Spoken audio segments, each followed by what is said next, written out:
workout here again today. Just gave the drum on the mulcher head a quick once over. This thing requires maintenance daily, or every 8 hours, I believe. You gotta check all these bolts for the teeth. Make sure didn't come loose. Make sure they're all torqued down. Check for wear, excessive wear. This is your wear mark, this line right here, which the size of trees we're dealing with and the peat moss, we don't have very hard ground here, so they'll probably last quite a while. Unless I hit a rock or something like that, then they'll probably break a tooth off. But these are carbide tips. So yesterday they seemed to do fairly well. I didn't have a problem. So that's the maintenance, has to be done every day, greased. There's grease ports here. To service every 40 to 50 hours. I'm gonna grease them. I don't believe it's grease every 40-50 hours. It's probably just standard 8 hour day. So gonna get a couple hours in today. It's Sunday. Got a bit of a late start. It's 4 o'clock in the afternoon, so I'll probably work till dark, I guess. Put a few more hours in. So we got a nice little section done yesterday, and which is just I don't even think I got an acre done, so only 99 more to go. I think after I make this line, I'm gonna have to bust this up into sections, do little sections at a time. I think that'll probably be the most efficient way instead of going end to end. I'm about an hour into it and I'm almost at the end of the field. But that's not very, we'll call it cost effective. It's not very cost effective to try to do 6 feet wide for like half a kilometer stretch. So, yeah, it's going pretty good though.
I am getting the hang of this machine though.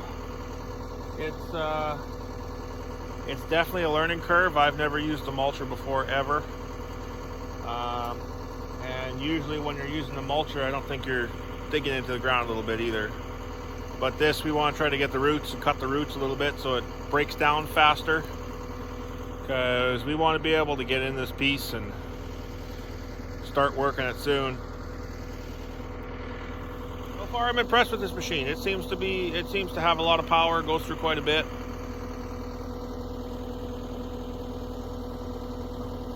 We'll see how she holds up after 100 acres of work.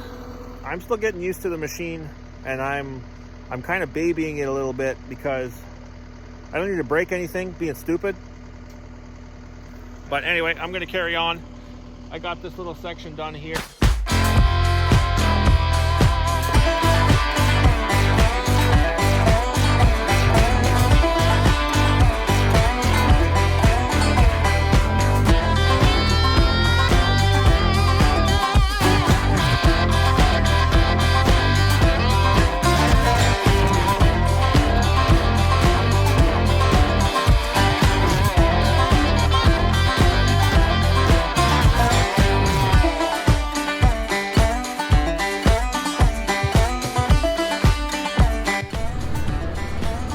So I just made it back to my truck.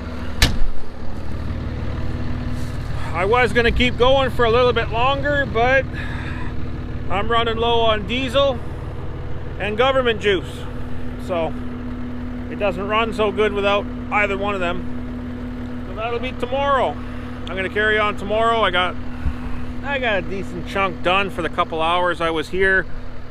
Off in the back. I'm at the front of the field now, where I got this piece is ready to be tilled, and the piece right next to it, well, we'll probably be able to harvest off of it this year. And then hopefully I'll have, like I said, hopefully I'll have the 100 acres here done by the end of this year, and looking pretty well like this, and dirt. So I think what the plan is, after I get this all done, we're going to take the 8770 with a root rake and probably a grapple on the skid steer, and we're going to pull up roots, any of the bigger clumps of roots that we can't get with the mulcher, and then start working the ground. All right, we got the government juice. Start filling it up.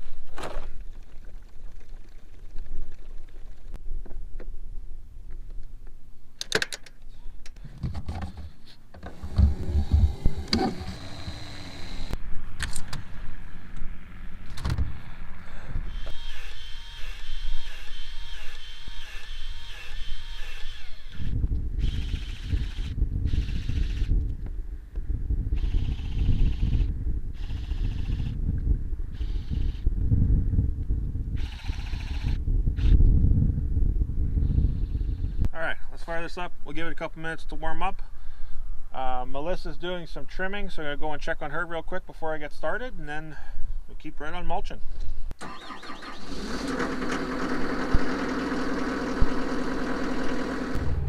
Alright, let's go check on Melissa. See how she's doing mowing.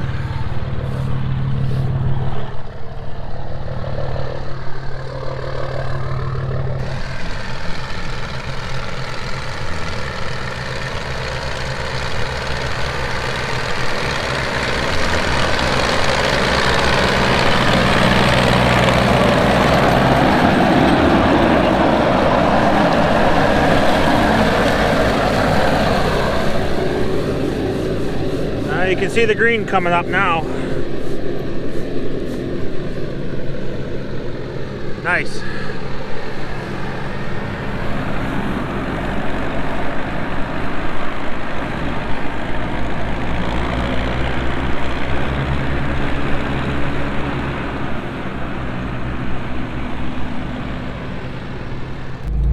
So the whole field's not like that. It's not all green coming up just yet. Everything's still pretty dormant, but I can definitely see where she mowed, and there is green coming up underneath it, so that's a good sign. So should see a difference in the color of the field in a couple days.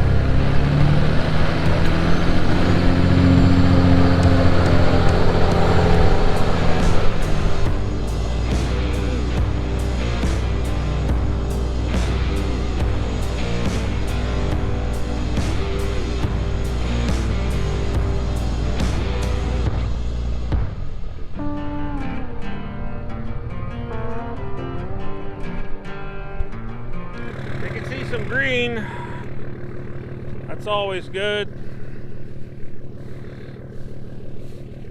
Got to cut it a little bit shorter yet, but you can see the green just starting to poke through. So we'll cut it shorter.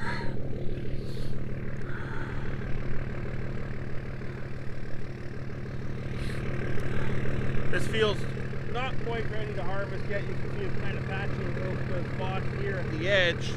But further in the middle, it's a lot thicker. So hopefully once the grass and everything starts greening up and everything starts to grow and we get some moisture and heat, it'll start to thicken up real fast.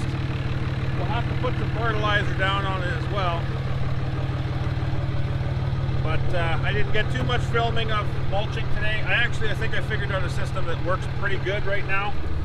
Took me a couple days, but I think I figured out a good system for moving along at a pretty decent pace and getting a decent sized area done within a day. Anyways, I'm gonna head home. We got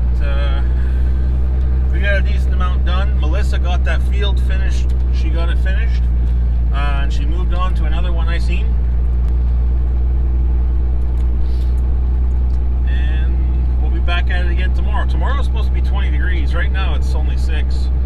It's not too nice out, but after today, tomorrow will probably feel fairly hot. So, but you know what? We need the heat. That'll help green everything up too. Just because we had a little bit of rain and snow doesn't mean it's going to green up right away. We need heat too. Keep staying in low, consistent temperatures like this, the grass will stay dormant longer.